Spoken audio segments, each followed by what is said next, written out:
pada suatu kegiatan dan atau proses produksi. Jenis limbah di rumah sakit tersebut terdiri dari limbah padat, limbah cair, limbah radioaktif, dan limbah gas. Kusumanto 1992, limbah padat solid waste atau rec waste lazim disebut sampah. Limbah padat yang dimaksud tidak termasuk Human Waste Anonim 1987. Sampah adalah semua zat benda yang timbul dari perbuatan manusia yang dibuang karena tidak digunakan atau diinginkan oleh pemiliknya. Saruji 1985. Apa itu limbah padat? Menurut Undang-Undang Nomor 18 Tahun 2008 tentang Pengelolaan Sampah, limbah padat didefinisikan sebagai sisa kegiatan sehari-hari manusia dan atau proses alam yang berbentuk padat. Sedangkan berdasarkan SNI yang telah diperbaharui dalam SNI tentang cara-cara teknik operasional pengelolaan sampah perkotaan, limbah padat adalah limbah yang bersifat padat, terdiri atas bahan organik dan bahan anorganik yang dianggap tidak berguna lagi dan harus dikelola agar tidak membahayakan lingkungan dan melindungi investasi pembangunan.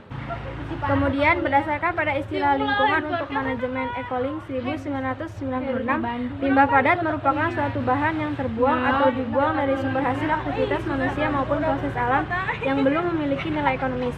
Dengan demikian, limbah padat merupakan sisa atau hasil kegiatan manusia yang berbentuk organik dan anorganik yang dapat membahayakan lingkungan sehingga diperlukan pengelolaan dan pengolahan yang baik. Limbah padat dapat dihasilkan dari berbagai jenis kegiatan yang berbentuk organik dan anorganik yang dapat membahayakan lingkungan sehingga diperlukan pengelolaan dan pengolahan yang baik. Limbah padat dapat dihasilkan dari berbagai jenis kegiatan seperti pemukiman, perkantoran, industri, sekolah, pasar, dan fasilitas umum lainnya. Gambar di bawah ini menunjukkan timbulan limbah padat di DKI Jakarta pada tahun 2005 yang menunjukkan bahwa penghasil limbah padat terbesar adalah pemukiman dan perkantoran. Diagram timbulan limbah di DKI Jakarta tahun 2005. Jenis-jenis limbah padat. Pengelolaan limbah padat adalah rangkaian kegiatan yang mencakup penyimpanan, pengumpulan, pengangkutan, pengolahan limbah, dan pembuangan akhir atau penimbunan basil pengolahan tersebut. Berdasarkan komposisi, limbah padat dibedakan menjadi dua, yaitu limbah padat basah dan limbah padat kering. Limbah padat basah merupakan limbah yang berbentuk bahan-bahan organik yang mudah terurai oleh mikroorganisme. Proses penguraian akan terjadi bila limbah padat dibiarkan dalam keadaan basah dan berada pada temperatur optimum sekitar 200-300 Celcius.